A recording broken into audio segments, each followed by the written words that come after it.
The German-American ethnic group consists of Americans who have full or partial German heritage. It is the largest ethnic group in the United States, comprising about 50 million people. The group comprises about one-third of the German diaspora in the world. None of the German states had American colonies. In the 1670s, the first significant groups of German immigrants arrived in the British colonies, settling primarily in New York and Pennsylvania. Immigration continued in very large numbers during the 19th century, with 8 million arrivals from Germany. In the middle half of the 19th century, over 7.5 million immigrants came to the United States, more than doubling the entire population of the country. By 2010, their population grew to 49.8 million citizens, reflecting a jump of 6 million people since 2000. There is a German belt that extends all across the United States, from eastern Pennsylvania to the Oregon coast.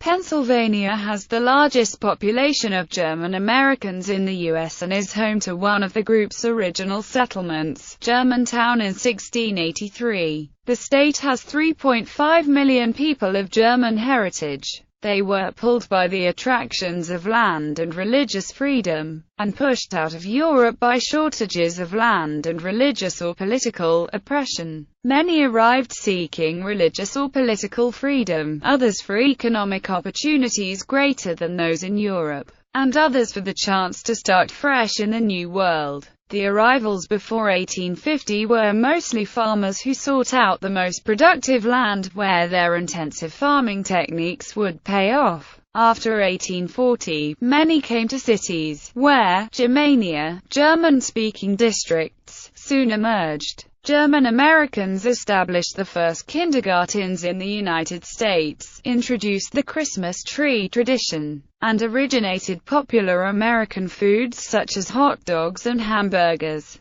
The great majority of people with some German ancestry have become Americanized and hardly can be distinguished. Fewer than 5% speak German. German-American societies abound so celebrations that are held throughout the country to celebrate German heritage. One of the most well-known being the German-American Steuben Parade in New York City, held every third Saturday in September. Traditional Oktoberfest celebrations and the German-American Day are popular festivities. There are major annual events in cities with a strong German heritage including Chicago, Cincinnati, Milwaukee, Pittsburgh, and St. Louis. German Americans are somewhat better educated and more white-collar than the general population, with one-third having at least a bachelor's degree and about 40% are employed in management, business, science or the arts. They tend to be more settled in their communities and are happy exactly where they are.